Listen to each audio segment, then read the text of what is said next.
नमस्कार। अभी आप देख रहे हैं जोश भारत और हमारे बीच पल्लवी गिरी और मुकेश ओझा जी है, जिनका एक गाना रिलीज हुआ है। उसके लेकर प्रेस कॉन्फ्रेंस यहाँ आयोजित किया। कैसा लग रहा है जो ये गाना आज रिलीज हुआ है?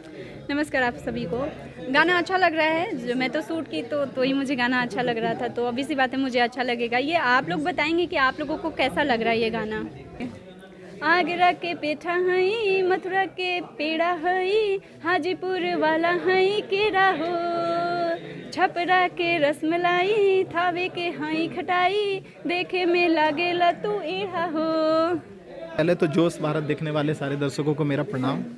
और रउआ सब जैसे अभी तक बाकी सिंगरों के गाना के प्यार दिले बानी, अब हमनी का तो इस फिल्म में ये गाना में sorry as a actor perform कैले बानी, तो हमनियों लोग के प्यार दी। आगरा के पेठा बहुत मीठा होखेला, मुरब्बा जेकरा कहल जाला, तो आशा बा कि उतना ही मीठा ही गाना बा। बहुत हमारे प्रोड्यूसर साहब इस गाने को काफ़ी मेहनत करके, काफ़ी पैसे खर्च करके इस गाने को फिल्माए हैं। तो आप प्यार दीजिए और ऐसे गानों को आप सपोर्ट करेंगे तो आगे और भी ऐसे ऐसे गाने आएंगे।